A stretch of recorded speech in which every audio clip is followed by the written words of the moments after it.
Good afternoon, I'm Tyler Fardell with 2NURFM Hunter News. Documents released under Freedom of Information laws reveal the Department of Planning has ignored government advice warning against a planned mine for the Hunter Valley. The New South Wales Water Office says a mine near the Bylong Valley has the potential to salinate drinking water in the Bylong River. However, approval has been granted for the project anyway.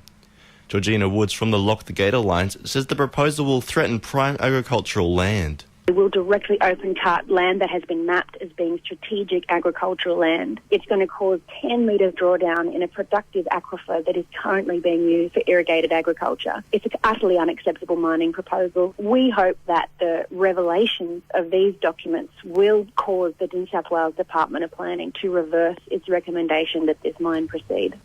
Charlestown's Telecross call centre will cease operations at the end of this month, shifting services to Blacktown and home-based voluntary work. Charlestown's Telecross has provided welfare calls daily around the state, with the Hunter service operating since 2009.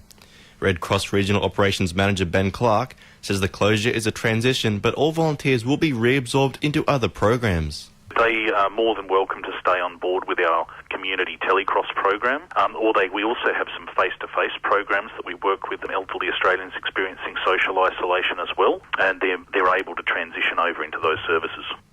Port Stephens councils are set to consider a proposal to reduce rates for residents living in the red zone around Williamtown. PFAS has once again been put to the top of the council's to-do list after the release of the submission from the expert health panel into the PFAS contamination and the federal budget last week. West Ward Councillor Giacomo Arnott says residents living in different areas will potentially get different cuts. The red zone is the area defined by the EPA, by Defence, as being contaminated by PFAS emanating from the RAF base at Williamtown. So for residents living in the primary management zone, Council will be proposing a 50% rate reduction, in the secondary zone a 25% reduction, and in the broader management zone a 10% rate reduction. Meanwhile, following the release of the expert panel report, the Hunter's Parliamentary Secretary says residents living in the red zone should continue following EPA advice. The report concluded there's no current evidence to suggest an increase in overall health risk linked to PFAS exposure. However, determined health risks can't be ruled out. Scott McDonald says EPA advice on what to consume and drink shouldn't be ignored. From the New South Wales Liberal government perspective, we're there to listen to people, we're there to support people, and we urge people to continue to adopt those precautionary approaches recommended by New South Wales EPA. And look, for more information on all those aspects, please go to the New South Wales EPA website, and that will direct you, the best recommendations there. And Newcastle City Council and Hunter Water were hoping to save more than $1 million over the Stockton Beach cleanup, but the Environmental Protection Authority has refused to grant council their waste levy exemption.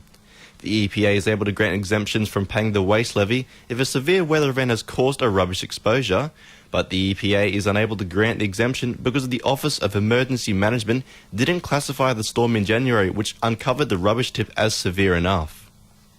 Sport for our sponsor, PRD Nationwide East Maitland.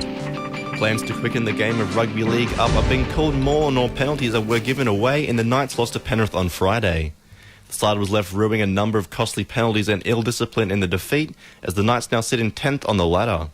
Coach Nathan Brown says a captain's call could be an alternative. We don't need to be going to the video ref all the time. The captain's call, give everyone two each half, and takes the pressure off the referee. If you use your calls up, you use them up, then it's not the referee's fault, so it actually takes pressure off the referee. But there's plenty of ways we can quicken the game up. Cardiff has continued its unbeaten start to the Black Diamond AFL season with a 126-point victory over Lake Macquarie on Saturday.